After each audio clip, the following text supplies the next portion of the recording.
بسم الله الرحمن الرحيم. الحمد لله رب العالمين، والصلاة والسلام على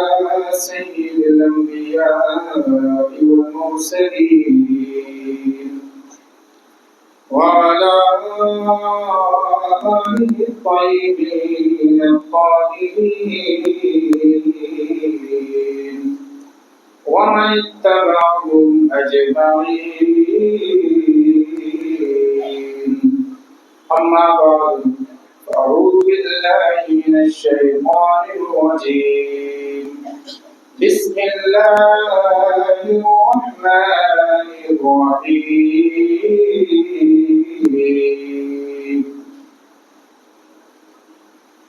إنا نحن نزلنا الذكر وإنا له لحافظون. صدق الله مولانا العظيم وصدق رسوله النبي الأمين الكريم، ونحن على ذلك لمن الشاهدين والشاكرين، والحمد لله رب العالمين. بعد توحید والوں شبیر رسالت فرمان غوث و خواجہ و رضا کے چاہنے والوں، آئیے ہم اور آپ کو سننے اور سنانے سے قبل اپنے اور ساری کائنات کے مرکز عقیدت حضور رحمت للعالمین شفیع المذنبین طہ و یاسین جناب احمد مصطفیٰ محمد مصطفیٰ روح فدا صلی اللہ تعالی علیہ وسلم کی مقدس بارگاہ سے ہدیہ درود و سلام پڑھنے کی سعادت حاصل کریں۔ اللہم صلی علی سیدنا و مولانا محمد وعلى آل سيدنا مولانا محمد بارك وسلم. صلاة وسلام عليك يا رسول الله، صلاة وسلام عليك يا حبيب الله صلی اللہ تعالی علیہ وسلم. حضرات، گفتگو کے آغاز سے قبل امام الکلام کلام الامام سیدنا اعلی حضرت عظیم البرکت مجدد دین و ملت الشاہ امام احمد رضا خان فاضل بریلوی رضی اللہ تعالی عنہ کے قلم سے نکلا ہوا ایک نعتیہ کلام آپ کے گوش گزار کرنے کی کوشش کر رہا ہوں، سماعت کریں۔ ایک بار اتباع پورا مجمع کہے یا رسول اللہ۔ اعلی حضرت فرماتے ہیں کہ ان کی مہکنے دل کے غنچے کھلا دیے، غنچے کھلا دیے، ان کی مہکنے دل کے غنچے کھلا دیے، غنچے کھلا دیے، ان کی مہکنے دل کے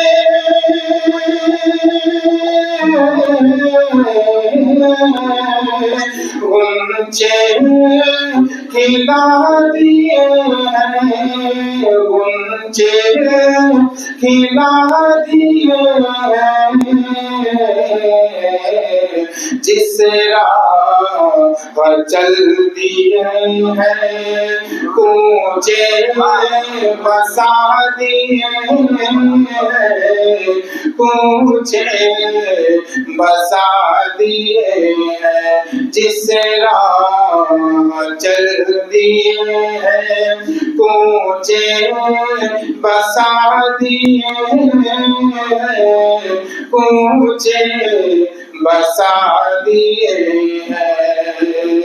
اور حضرات شعر ملاحظہ فرمائے کہ ہمارے آقا کو اپنے امت سے کس قدر پیار ہے، کس قدر لگاؤ ہے۔ اعلیٰ حضرت اپنے اس نعتیہ کلام میں ارشاد فرماتے ہیں، اللہ کیا جہنم ابھی نہ سرد ہوگا، ابھی نہ سرد ہوگا، اللہ کیا جہنم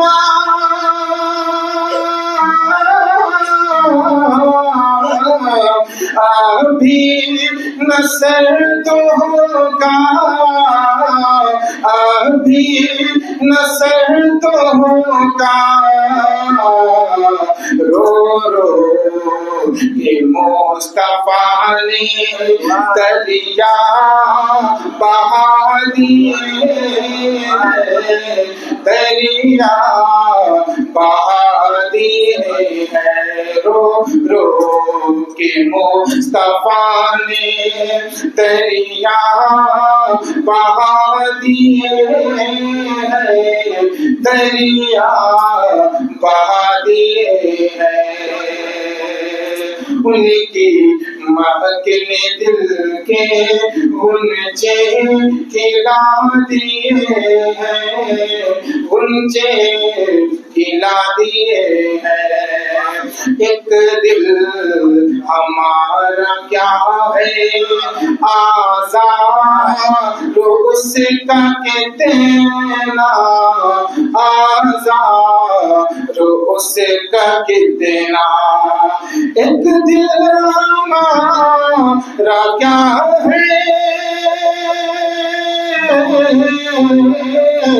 آزاد اس کا کتنا، آزاد اس کا کتنا، تم نے تو چلتے پھرتے روتے ہنسا دیے ہیں، روتے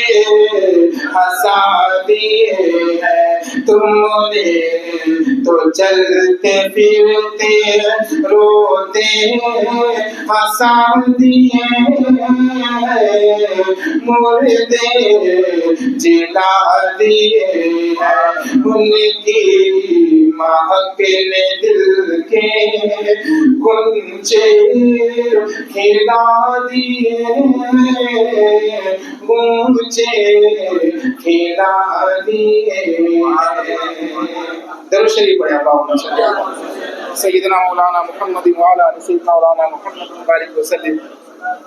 صلاۃ و سلام علیک یا رسول اللہ، صلاۃ و سلام علیک یا حبیب اللہ صلی اللہ تعالی علیہ وسلم۔ حضرات، خطبہ مسنونہ کے بعد میں نے آیت مقدسہ کی تلاوت کا شرف حاصل کیا۔ 14ویں پارے کے فرسٹ صفحہ کے اندر اللہ رب العزت کا ارشاد گرامی ہے، ارشاد فرماتا ہے اِنَّا نَحْنُ نَزَّلْنَا الذِّكْرَ وَإِنَّا لَهُ لَحَافِظُونَ، یعنی دنیا کے اندر بے شمار کتابیں موجود ہیں، بے شمار بکس ہیں جن کے کاؤنٹنگ، جن کی تعداد ایک انسان اپنی احاطہ تحریر میں نہیں لا سکتا ہے، لیکن اللہ رب العزت نے قرآن میں اور کسی کتاب کا ذکر نہیں فرمایا، اور کسی کتاب کی ذمے کی حفاظت کی ذمہ نہیں لیا۔ ایک نرسری سے لے کر LLB BA MSc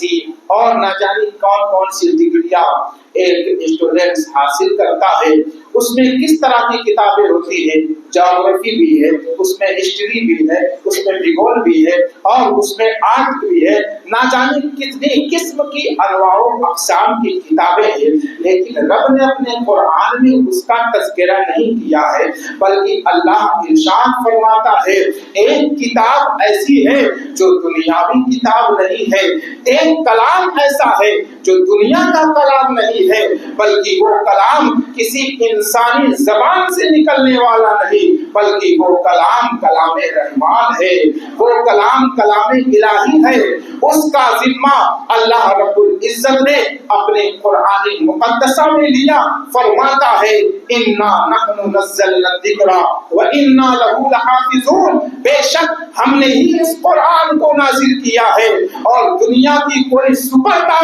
طاقت اس کی حفاظت نہیں کرے گی۔ اگر نازل کرنے والی ذات خدائے ذوالجلال کی ہے تو اس کی حفاظت کرنے والی ذات بھی رب العالمین کی ہے۔ وہ خدا اس قرآن کی حفاظت کرے گا۔ جو قرآن آج بچہ بچہ پڑھتا ہے، جو کتاب آج گھر گھر میں پڑھی جاتی ہے، رمضان المبارک کے مقدس مہینے میں تو ہر گھر میں ماشاء اللہ اس کی تلاوت ہوتی ہے، ہر مسجد میں اس کی تلاوت ہو رہی ہے، تراویح میں آپ اس کی تلاوت سماعت فرماتے ہیں۔ اے قرآن تیرے تقدس کی قسم، اے قرآن تیری قسمت پر قربان جاؤں، رب العالمین نے ساری کائنات کو پیدا کیا ہے۔ اس کائنات کے اندر 18,000 مخلوقات ہے اور اس میں طرح طرح کے مخلوق کو اللہ نے پیدا فرمایا ہے۔ زمین میں رینگنے والے کیڑے بھی ہیں، زمین کے اوپر چلنے والے جانور بھی ہیں، چوپائے بھی ہیں، اور اسی زمین کے اوپر چلنے والے انسان بھی ہے۔ حضرت انسان ہے، نبی کے غلام ہے، نبی کے امتی بھی ہے، لیکن قرآن مقدس کا تلور پر قربان جاؤ۔ اللہ فرماتا ہے ہم اور لوگوں کی حفاظت کا ذمہ تو نہیں لیتے اور کتابوں کی حفاظت کا ذمہ نہیں لیتے، لیکن ایک کتاب ہے جس کی حفاظت کا ذمہ قرآن نے لیا ہے، اللہ نے لیا ہے، صرف 2-4 برس کے لیے نہیں، 2-4 دن کے لیے نہیں، 2-4 گھنٹے کے لیے نہیں، 2-4 صدی کے لیے نہیں، بلکہ اللہ فرماتا ہے قیامت آ سکتی ہے لیکن قرآن کا ایک حرف غلط نہیں ہو سکتا ہے۔ قیامت آ سکتی ہے، لوگ اگر قرآن کو مسمار کرنا چاہے، قرآن کو مٹانا چاہے تو خود تو مٹ سکتے ہیں لیکن قرآن کبھی مٹ نہیں سکتا ہے۔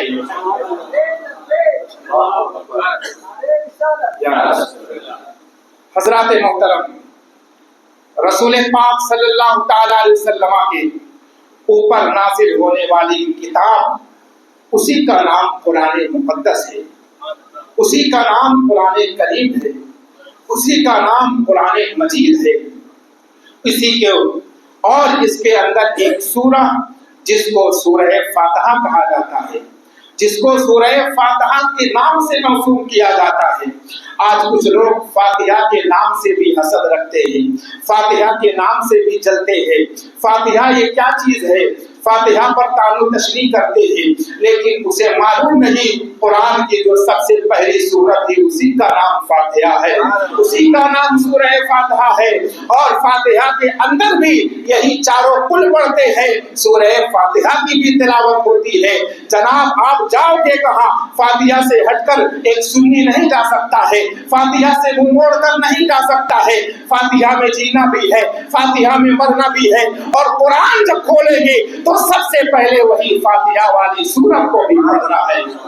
حضرات بات سمجھ میں آ رہی ہوگی۔ اب آپ دیکھیں کہ قرآن کا مقام کیا ہے، قرآن مقدس کا قرآن کا تقدس کیا ہے، قرآن کی عظمت کو سمجھے، قرآن کے وقار کو سمجھے، قرآن کے حسن سلوک کو سمجھے، قرآن ہمیں بتاتا کیا ہے اور قرآن کا رسپیکٹ کس قدر ایک مسلمان کرتا ہے۔ ایک KG کا بچہ جب وہ اسکول جاتا ہے، اس کے پیرنٹس، اس کے والدین، اس کے ماں باپ جب اس کو اسکول بھیجتے ہیں، جتنا بچہ نہیں ہوتا اتنا بھاری بھرکم تو اس کا بستہ ہو جایا کرتا ہے اور وہ بستہ پیچھے کی طرف لٹکا کر جاتا ہے۔ لیکن جب ایک مکتب میں پڑھنے والا لڑکا ہے، ایک اسکول نہیں مدرسے میں جانے والا لڑکا ہے، جب وہ یسرنا قرآن گرے گا، الحمد کا پارا اٹھائے گا، قرآن مقدس اٹھائے گا، تو اس کو پیٹھ کے پیچھے نہیں لٹکاتا بلکہ سینے سے لگا کر چلا کرتا ہے، سینے سے لگا کر وہ چلتا ہے۔ ایک عالم تصور میں سوال ہوتا ہے، اے KG نرسری میں پڑھنے والے بچے،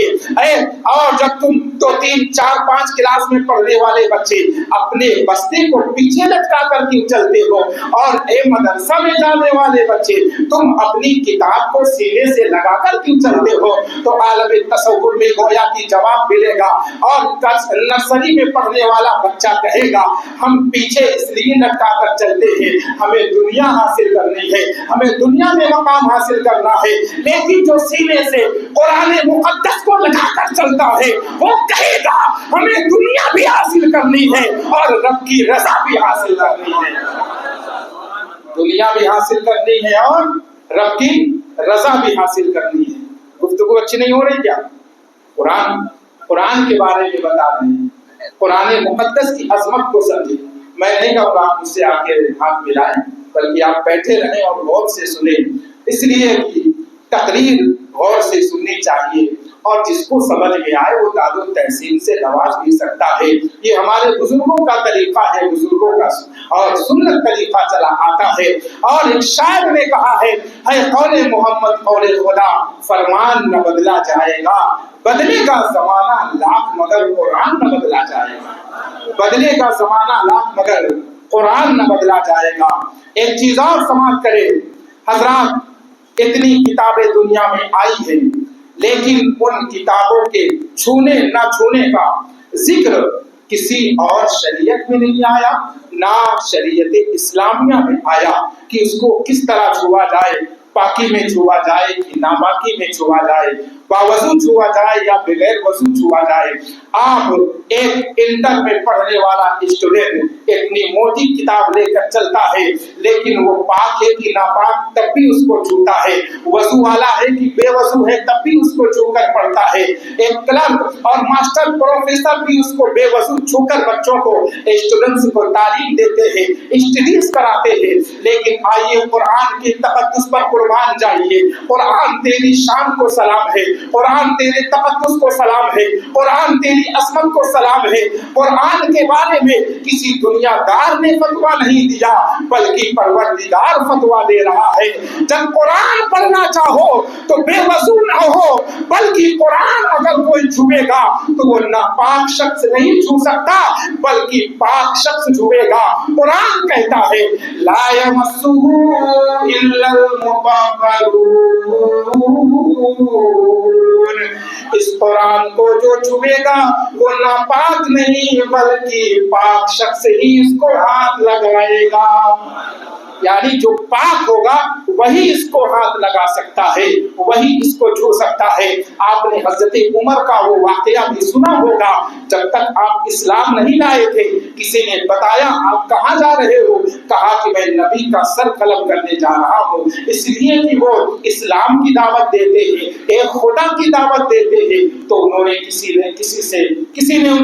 سے کہا پہلے اپنے بہن اور بہنوئی کی تو حالت لے لو اور ان سے مل لو، وہ بھی اسی نبی کا کلمہ پڑھ چکے ہیں، وہ بھی اسی نبی کے لائے ہوئی کتاب کی تلاوت کر رہے ہیں۔ جب حضرت عمر اپنے بہن کے گھر پہنچتے ہیں، دروازے پر کان لگاتے ہیں تو آواز آتی ہے، قرآن کی تلاوت کی آواز آ رہی ہے، دستک دے رہے ہیں، دروازہ کھلتا ہے۔ آپ کے بہن بھائیوں نے قرآن چھپا کر رکھ دیا، اپنی بہن کو پکڑ کر مانگتے کہتے ہیں بتاؤ تم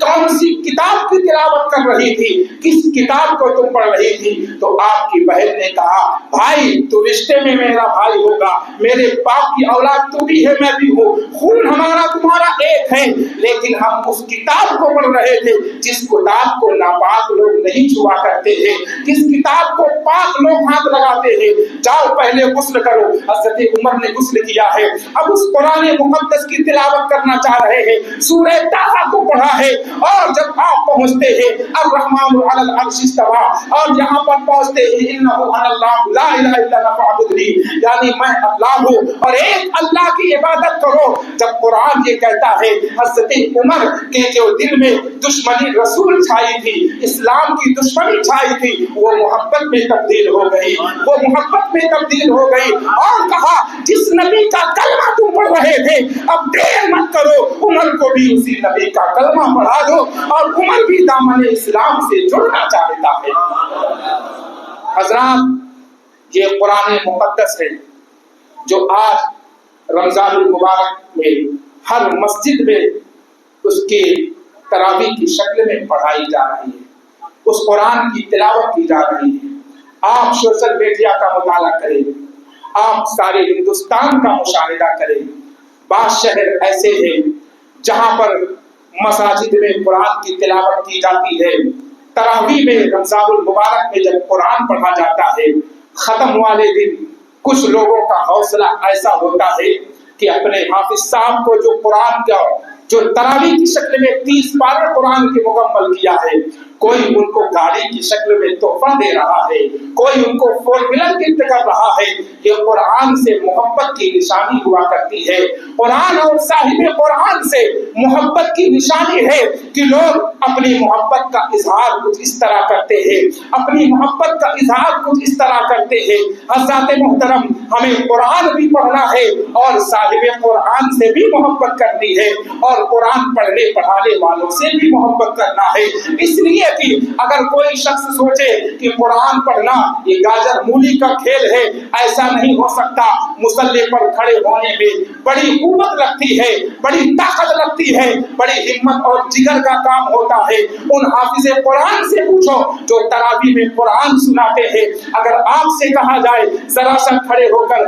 50 لوگوں کے آگے آپ سورہ فاتحہ کی تلاوت کر دے تو آپ ہو سکتا ہے ادھر ادھر دائیں بائیں بغل جھانکنے لگے، لیکن ایک حافظ قرآن ہوتا ہے جو اپنے سینوں میں 30 پارے کو حفاظت سے رکھتا ہے، 30 پارے محفوظ کرتا ہے، تو اللہ رب العزت اس کے سینے کی بھی حفاظت کرتا ہے اور اس کو زندگی میں دنیا میں بھی سرخروئی حاصل ہوتی ہے، انشاءاللہ قبر میں بھی اس کے جسم کو مٹی نہیں کھائے گی۔ جو قرآن پڑھے گا، قرآن کے حکم پر عمل کرے گا، ان حفاظ کرام کے لیے اور کل قیامت کے دن اللہ فرمائے گا قرآن پڑھتے جاؤ اور جنت کی منزلوں پہ چڑھتے چلے جاؤ۔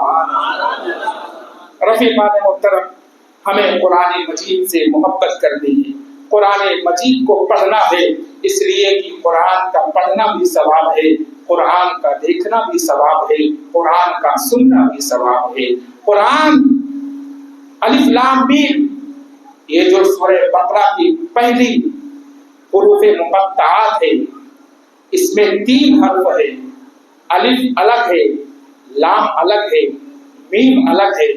الف کا پڑھنے کا ثواب 10 نیکی آپ کو الگ ملے گی، لام کو پڑھنے پر 10 نیکی الگ ملے گی اور میم کو پڑھنے پر 10 نیکی الگ ملے گی۔ پتہ چلا جس نے الف لام میم پڑھا اس کے نامہ اعمال میں 30 نیکیاں آ گئی، اور جو رمضان میں قرآن پڑھے گا تو سمجھ لو رمضان میں نفل کا ثواب فرض کے برابر ہے، فرض کا ثواب 70 فرض کے برابر ہے۔ اب جب قرآن پڑھے گا تو ایک حرف اور مہینوں میں پڑھنے کی برکت 10 نیکیاں ہے، تو رمضان المبارک میں ایک حرف پڑھنے پر کتنی نیکیاں ملے گی؟ جو ایک رکوع پڑھے گا، آدھا پارا پڑھے گا، ایک پارا پڑھے گا، اس کو کتنی نیکیاں ملے گی؟ لیکن آج ہمارے معاشرے کا بھی جائزہ لے، اپنی سوسائٹی کا بھی ہم جائزہ لے۔ ہمارے یہاں قرآن تو شادی بیاہ میں لڑکی کے جہیز کے ساتھ جاتا ہے، لیکن وہ قرآن اٹھتا کب ہے؟ یا تو رمضان المبارک کے مہینے میں، یا تو کسی کے تیجے میں، یا تو کسی کے جنازے میں،